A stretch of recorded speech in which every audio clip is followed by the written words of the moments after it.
Welcome back, Algebros. We continue on our quest to solve quadratic equations. Last time, we saw them while using basic square roots, and that's if we had a situation where x squared equaled some number.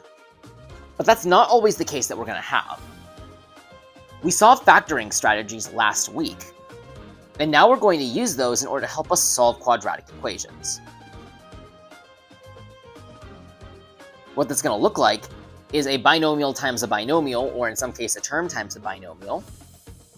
And we're going to use a multiplication like that in a situation where it equals 0 in order to find solutions. So here, the zero product rule, as what it's called, states that when a product of two numbers is 0, then one of the two factors, or the two things being multiplied together, must be 0. That can be seen very clearly in a situation like this, where a times b is 0. Logically speaking, one of those two numbers, either a or b, must be 0 in order to make this statement true. And by that logic, this also applies to quadratic expressions that are in factored form. Because all these are one chunk times another chunk. And because one of those two chunks multiplied together must be 0, we can do a bit of a branching thing, as you see right here. Say that either the first chunk, x minus 2 is 0, or the second chunk, x minus 5, is 0. And they're separated by the logical operator or. One of these two must be 0. They can't both be at the same time since it's x, but one of them must be in order for this multiplication to give you 0. And then you solve the very simple linear equation that comes from each. X minus 2 is 0, or x equals 2. X minus 5 equals 0, or x equals 5. I'm not showing the work through that, mostly because these are fairly simple. The same thing can come from something like this, where it's a little bit more complicated. 3x plus 2 times 7x minus 8 is 0. If you have a situation like this, let's start separating them. Either 3x plus 2 is 0. We subtract 2 from both sides, and we'll get that 3x equals negative 2. Divide by 3. Leave it as a fraction. X equals negative 2 over 3. Or 7x minus 8. That could equal 0. We'll add 8 to both sides to get 7x equals 8. And then x equals 8 over 7. And that's your two solutions. Circle them or put them in a box so you can keep track of them. It also makes it easier for me to read. And you don't want to make it hard for me to read.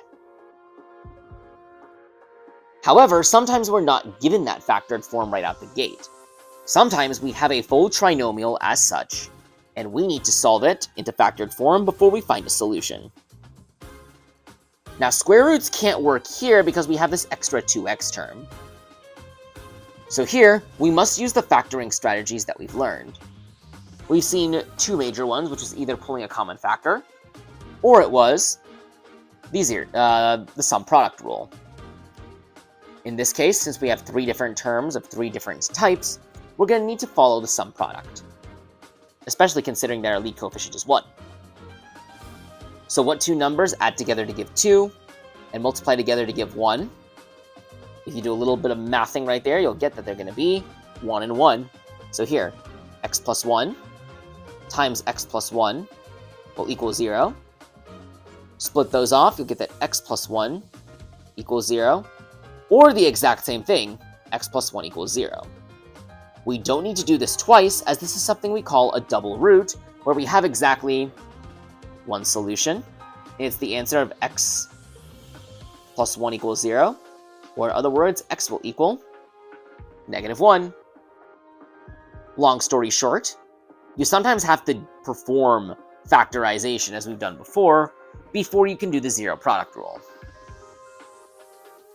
We try one more as a simple review. X squared plus 6x plus 8 is 0. Can't do any pulling common factors, so let's see what numbers give me a sum of 6 and a product of 8. We can do this because the leading coefficient, the one on x squared, is 1. So 6x, 8. What numbers give me a sum of 6, product of 8?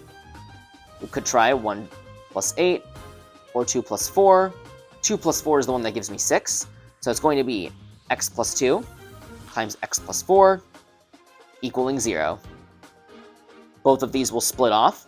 So here, x plus 2 will be 0. So x is going to be negative 2. Or x plus 4 is going to be 0, giving me that x is negative 4. I haven't given that many examples, mostly because we've already done so much work with factoring. So I think I could leave you to these U-tries. Let me know if you have any questions.